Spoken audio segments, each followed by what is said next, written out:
Olá, sejam todos muito bem-vindos. Eu me chamo Lisiane Pesce e você está sendo convidado para esse terceiro episódio do Lê com a Gente. Nós então estamos aqui reunidas hoje com a Débora, minha amiga querida. Tudo bem, amada? Tudo ótimo. Vamos lá para o nosso terceiro episódio. Maravilha. E para quem está chegando agora, nós estamos então na leitura guiada Quebrando o Hábito de Ser Você Mesmo, com o Dr. Joe Dispenza. Como reconstruir sua mente e criar um novo eu. Nesse livro que nós estamos lendo é da... Sempre me esqueço se é a segunda edição ou a quarta edição, amiga. É quarta, eu acho, né? Se eu não me engano, é quarta. É, de 2020, né? Tá? Mas só para quem Quarta tem a edição. obra. Quarta Quarta edição, 2020. edição, capítulo 1, página 31, ok? Quem não pegou os dois primeiros episódios, a gente vai deixar aqui nos comentários o link para que vocês possam, então, rever e continuar, então, com a gente. Vamos lá. Para mudar sua vida, mude suas crenças sobre a natureza da realidade. Espero que esse livro transforme sua visão de como o mundo funciona. Convença-o de que você é mais poderoso do que sabia e o inspire a demonstrar o entendimento de o que você pensa e no que acredita tem um efeito profundo em seu dia a dia. Até romper o modo como você vê sua presente realidade, qualquer mudança em sua vida será sempre casual e transitória.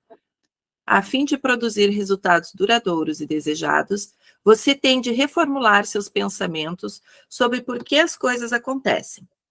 Para fazer isso, é necessário estar aberto a uma nova interpretação do que é real e verdadeiro. Para ajudá-lo a mudar para esse modo de pensar e começar a criar a vida de sua preferência, tenho que começar com um pouco de cosmologia, o estudo da estrutura e da dinâmica do universo. Mas não fique alarmado. Vamos apenas dar uma passada pela aula básica da natureza da realidade e ver como algumas das nossas visões sobre ela evoluíram até atingir o nosso presente entendimento. Tudo para explicar, necessariamente de forma breve e simples, como é possível que nossos pensamentos modelem nosso destino. Este capítulo apenas pode testar sua disposição para abandonar ideais de que, de certo modo, foram programadas em você durante muitos anos, em nível consciente e subconsciente.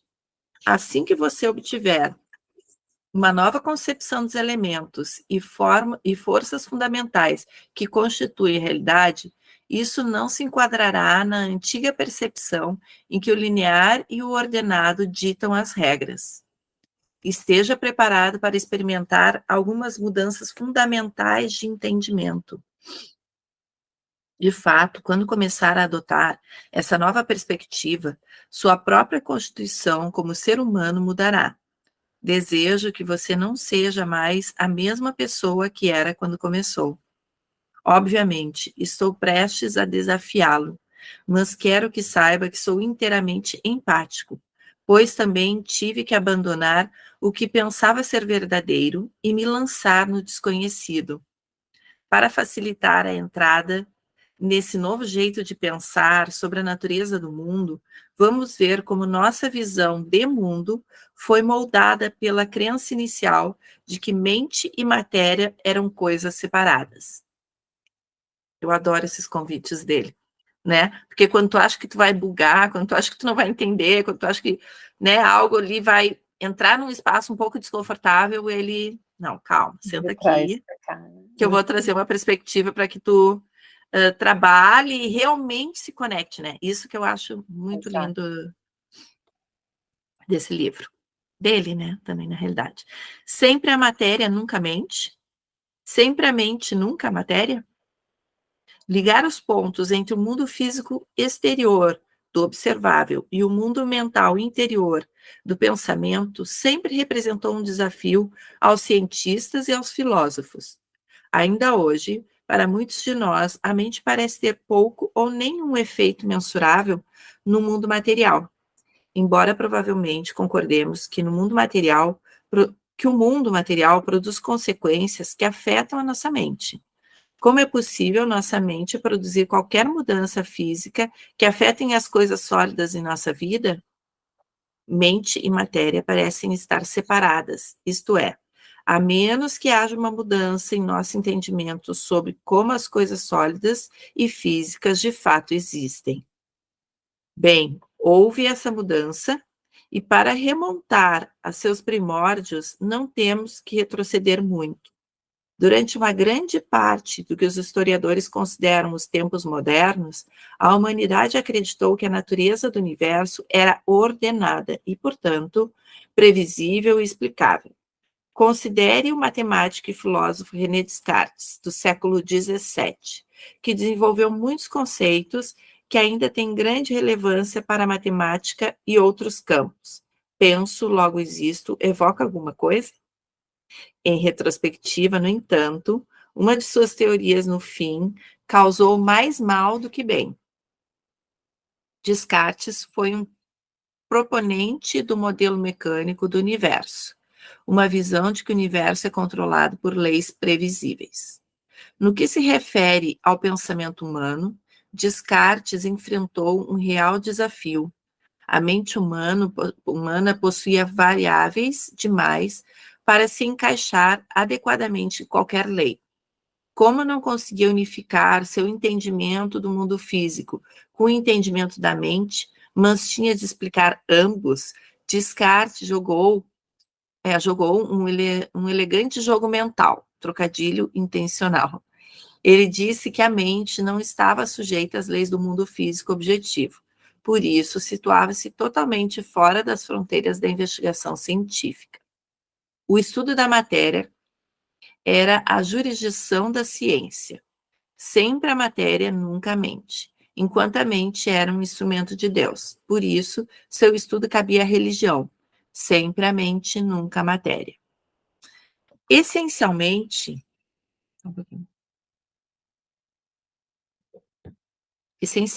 Descartes deu início a um sistema de crença que impôs uma dualidade entre os conceitos da mente e matéria.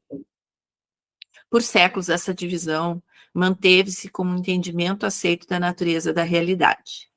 Ajudando a perpetuar as convicções de Descartes, houve as experiências e teorias do Sir Isaac Newton. O cientista e matemático inglês não apenas solidificou o conceito do universo como uma máquina, mas produziu um conjunto de leis estabelecendo que os seres humanos poderiam determinar, calcular e prever com precisão os meios ordenados nos quais o mundo físico operaria. De acordo com o modelo newtoniano de física clássica, todas as coisas são consideradas sólidas. Por exemplo, a energia poderia ser explicada como uma força para mover objetos ou para mudar o estado físico da matéria. Mas, como você verá, a energia é muito mais do que a força externa exercida sobre as coisas materiais. A energia é o próprio tecido de todas as coisas materiais e reage à mente. Essa frase eu sublinhei, né? A energia é o próprio tecido. Então, pensa como o órgão nosso maior órgão é a pele, né? Que reveste todo esse nosso sistema. E aqui ele está dizendo, a energia é o próprio tecido de todas as matérias e ela reage à mente. Por extensão, o trabalho de Descartes e Newton estabeleceu uma mentalidade de que, se a realidade opera sob princípios mecânicos, então a humanidade tem pouca influência nos resultados. Toda realidade é pré-determinada. Dada essa perspectiva, seria de surpreender que os seres humanos lutassem contra a ideia de que suas ações importavam. Quem dirá cogitasse a noção de que seus pensamentos importavam ou que o livre-arbítrio desempenhava qualquer papel no grande esquema das coisas? Eu estou dando continuidade para não perder o fio, né? Muitos de nós ainda hoje não trabalham, subconsciente ou conscientemente, sob a premissa de que nós humanos geralmente não passamos de vítimas. Considerando que essas apreciadas crenças predominaram por séculos, foi preciso um pensamento revolucionário para confrontar Descartes e Newton. Segue, Débora. para nós um pouquinho? Sigo. Einstein, bagunçando não só o coreto, bagunçando o universo. Cerca de 200 anos depois de Newton, Albert Einstein criou sua famosa equação E igual a mc ao quadrado, demonstrando que a energia e matéria estão tão fundamentalmente correlacionadas que são a mesma e única coisa. Essencialmente, o seu trabalho mostrou que a matéria e a energia são inteiramente intercambiáveis. Isso contradisse diretamente Newton e Descartes e introduziu um novo entendimento sobre o funcionamento do universo. Einstein não esfarelou a nossa visão anterior da natureza da realidade sozinho, mas minou a sua fundação, e isso levou ao colapso de algumas de nossas tacanhas e rígidas formas tacanhas e rígidas de pensar. Suas teorias deram início à exploração do comportamento enigmático da luz. Os cientistas então observaram que a luz às vezes se comporta como uma onda, quando circunda um canto, por exemplo, e em outras vezes se comporta como uma partícula. Como a luz poderia ser tanto uma onda como uma partícula? De acordo com a perspectiva de Descartes e Newton, não poderia, um fenômeno que tinha que ser uma coisa ou outra. Rapidamente ficou claro que o modelo dualístico cartesiano newtoniano falhava no nível mais básico de todos, o subatômico. Subatômico refere-se aos componentes, elétrons, prótons e nêutrons, etc., formadores dos átomos que constituem todas as coisas físicas. Os componentes mais fundamentais do chamado mundo físico são as ondas, energia, e as partículas, matéria física. Dependendo da mente do observador, voltaremos a esse ponto. Para entender como o mundo funciona, temos que examinar seus componentes mais diminutos. Assim, a partir desses experimentos específicos, nasceu um novo campo da ciência denominado física quântica. O chão sólido em que pisamos, só que não. Essa mudança foi uma completa reinterpretação do mundo em que pensávamos viver e levou à proverbial puxada de tapete sob nossos pés. Pés que costumávamos pensar que estavam plantados em chão sólido. Como assim? Recorde aqueles antigos modelos de átomos feitos com palitos de dente e bolas de isopor. Antes da física quântica, as pessoas acreditavam que um átomo era composto de um núcleo relativamente sólido com objetos menores e menos substanciais localizados ao redor. A própria ideia de que um instrumento suficientemente poderoso poderíamos medir, calcular a massa e contar, numerar as partículas subatômicas que formavam um átomo fazia com que eles parecessem tão inertes como vacas pastando no campo. Os átomos pareciam ser feitos de material sólido, certo? E aí vem uma representação, né, do átomo. Você quer mostrar, amiga? Que daí fica... Tá fácil aí? Sim, eu mostro, mas daí eu vou... Isso. Ó, aqui fala o átomo clássico. Então, vem essa figura aqui na página 35, mas só para representar mesmo. Dei uma olhadinha ali. E ali diz a versão de um átomo segundo a velha escola clássica newtoniana. O foco primário é o material. Nada poderia estar mais distante da verdade, conforme revelou o modelo quântico. Os átomos são basicamente espaço vazio. Os átomos são energia. Pense nisso. Todas as coisas físicas de nossa vida não são matéria sólida, são sim campos de energia ou padrões de frequência de informação. Toda a matéria é mais coisa nenhuma, energia, do que alguma coisa, partícula.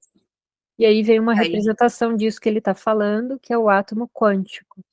Né? O átomo quântico, para quem não tem o livro, é só esse desenho aqui mesmo, para ele exemplificar. Isso, uma nuvem de elétrons e o núcleo. E ali diz a versão de um átomo segundo a nova escola quântica, como uma nuvem de elétrons. O átomo é 99,99999% energia e 0,00001% matéria.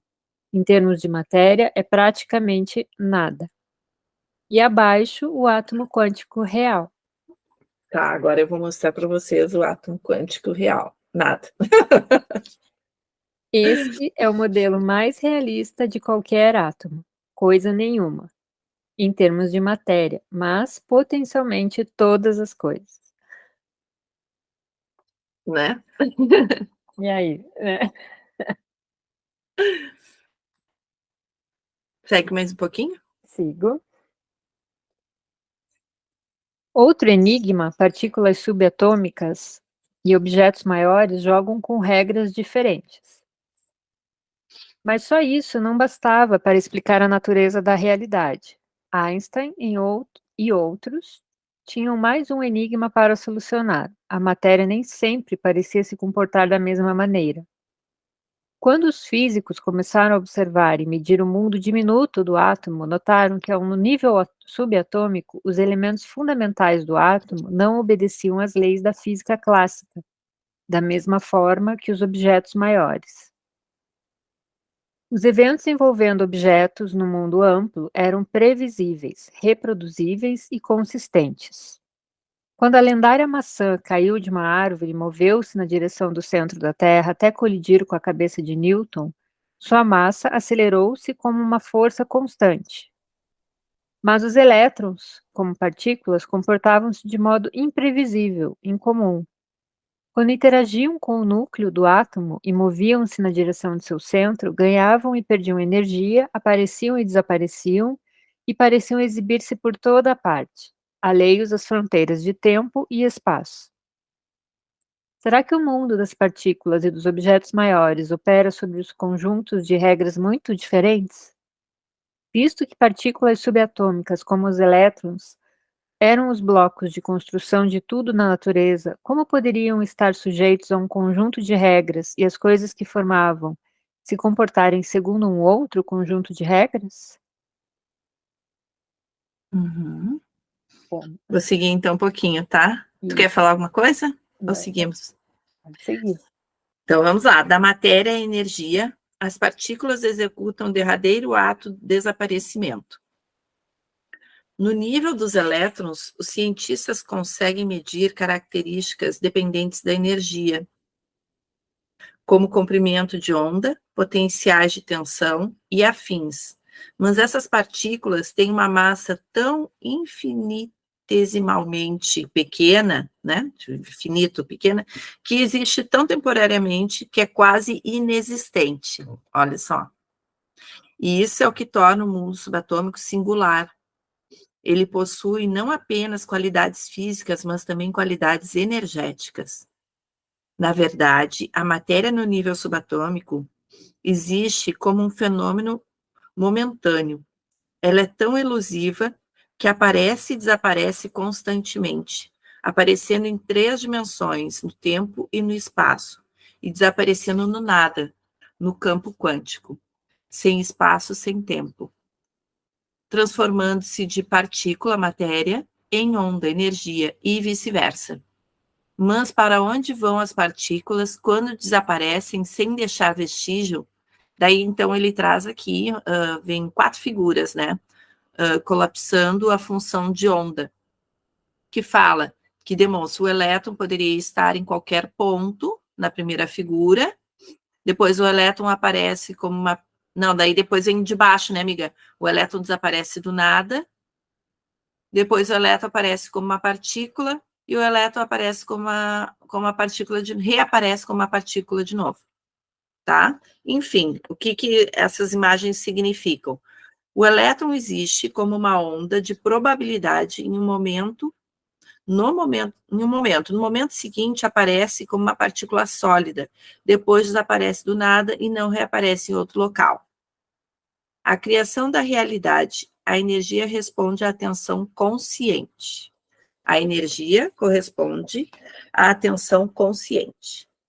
Considere novamente aquele modelo de composição do átomo da escola feito com os palitos de dente e bolas de isopor.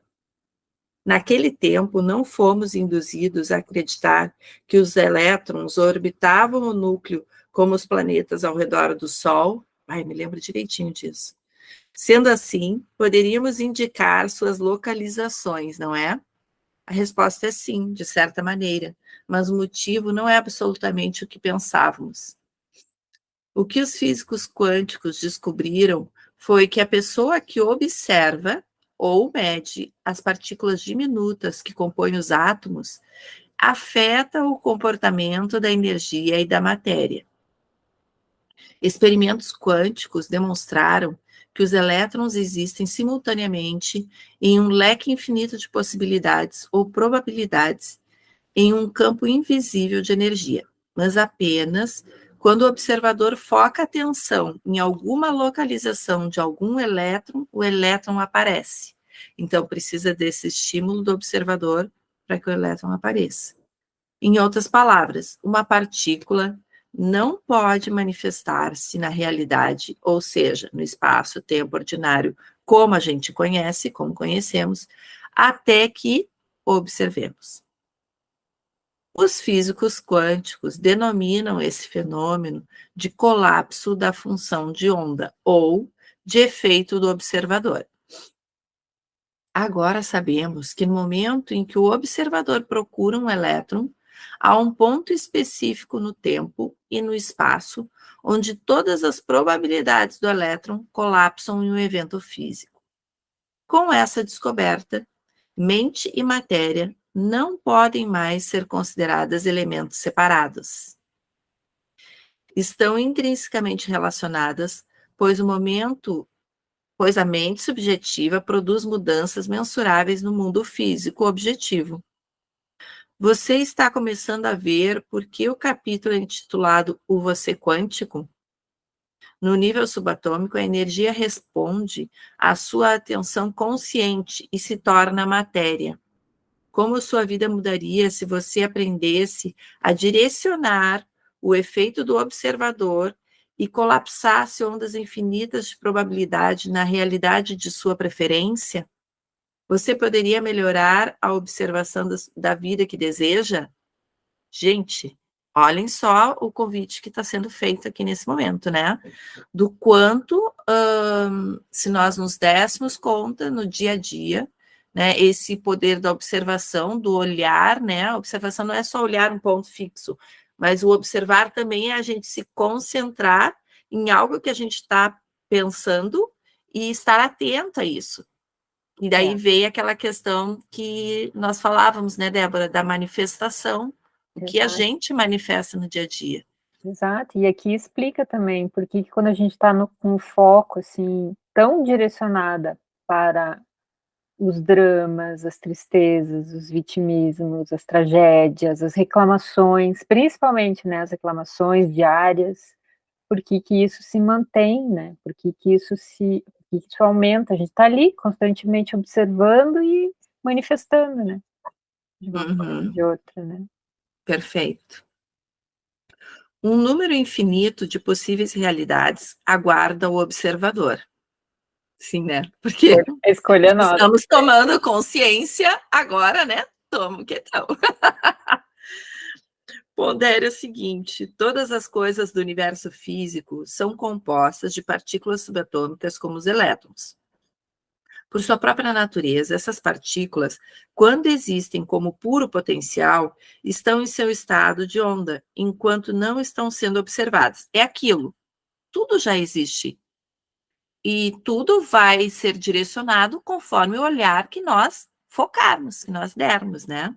Tá tudo disponível, por isso que a gente diz, né? Tudo está disponível. Né? A vida dos teus sonhos, que tu idealiza e que te parecem às vezes tão distantes, está disponível. Né? Basta esse olhar focado, direcionado, e claro que daí existe uma caminhada de planejamento, né? de perseverança, enfim, uma construção. Mas esse olhar focado simplesmente faz com que tu capte toda essa energia e direcione, trazendo para o aqui e agora, né? São potencialmente todas as coisas e coisa nenhuma até serem observadas. Existem em toda parte e em parte alguma até serem observadas. Então é tudo assim, ó, é tu que direciona. Assim, todas as coisas em nossa realidade física existem como puro potencial, que está disponível para ti, Débora, está disponível para mim, assim como está disponível para Bill Gates, assim como está disponível para Gandhi, assim como está disponível para todos nós de forma igual. Se as partículas... Eu fala. coloquei uma seta gigante aqui nessa página. É é manifestação. Aqui ele está explicando, então atenção. Atenção, preste muita Nessa atenção, puxa o página banquinho. ele está simplesmente explicando o que é a manifestação. Então, seguimos. Uhum. Se as partículas subatômicas podem existir em um número infinito de possíveis locais simultaneamente, somos potencialmente capazes de colapsar em existência um número infinito de possíveis realidades. Em outras palavras, se você consegue imaginar um evento futuro em sua vida, baseado em qualquer um dos seus desejos pessoais, essa realidade já existe como possibilidade no campo quântico, esperando para ser observada por você. Se a sua mente pode influenciar o aparecimento de um elétron, gente, isso é comprovado. Então, teoricamente, ela pode influenciar o aparecimento de qualquer possibilidade. Repetindo. Repetindo, repito. Se a sua mente, até vou botar um asterisco aqui, pode influenciar o aparecimento de um elétron, então, teoricamente, ela pode influenciar o aparecimento de qualquer possibilidade. Isso significa que o campo quântico contém uma realidade na qual você é saudável, rico, feliz e possui todas as qualidades e aptidões do eu idealizado que mantém em seus pensamentos. Acompanhe-me e você verá que com atenção deliberada, aplicação sincera, olha só que importante isso que ele está dizendo, que até então tu vai dizer, tá, mas então pronto, tomei essa consciência, agora como faço, o que faço e por que não funciona? Aí ele vai dizer, acompanhe-me e você verá que com atenção deliberada, aplicação sincera do novo conhecimento e esforço diário repetido, você pode utilizar sua mente como observador para colapsar partículas quânticas e organizar um vasto número de ondas subatômicas de probabilidade em um evento físico desejado, chamado de experiência em sua vida. Claro, porque lembrem, vamos fazer aqui um parênteses, lembrem que nós estamos, eu vou dizer estávamos, tá? Já vamos começar a colocar no passado. Nós estávamos condicionados a ter um ideal de como as coisas são formatadas, como as coisas constroem, como as coisas aparecem, como as coisas, né, funcionam, como as coisas são conquistadas. Podemos aí vários, cada um imagina aí como poderia expressar isso. Então, nós estamos condicionados a isso, estávamos há muito tempo. E agora é desaprender, né, esse condicionamento para criar novos caminhos neurais e se abrir para esse espaço que ele está explicando. Como argila, a energia de infinitas possibilidades é modelada pela consciência, sua mente. Então, nossa mente, né, moldando isso tudo.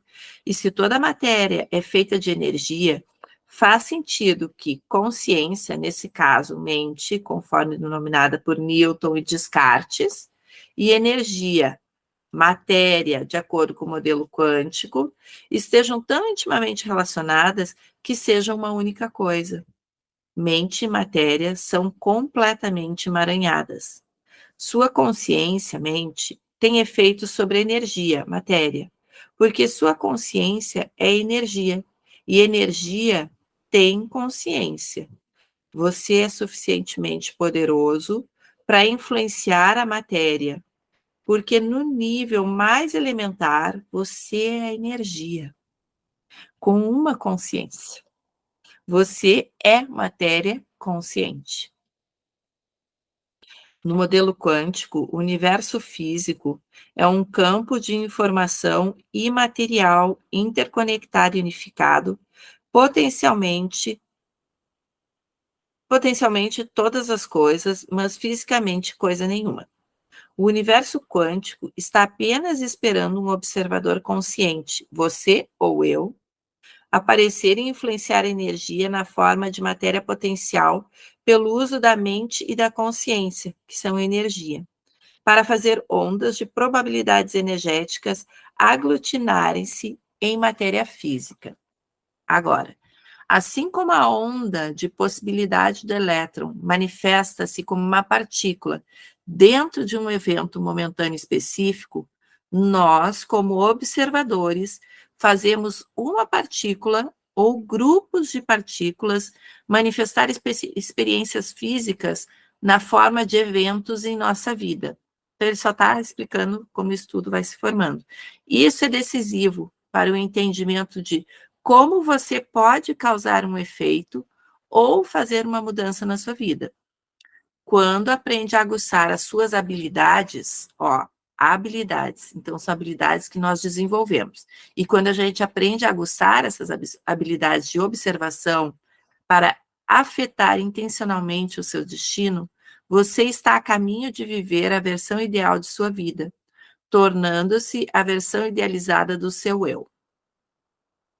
Então, assim, né, nesse momento, as coisas começam a ficar mais claras.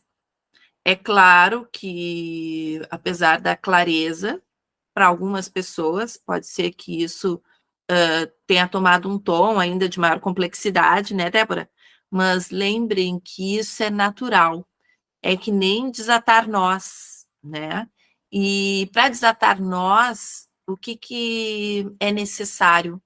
Né? A persistência, a perseverança, o seguir adiante. Então, é esse convite que eu faço, né? De que volte, releia, ou volte, leia, relendo, né? Ouça relendo também com a gente aqui.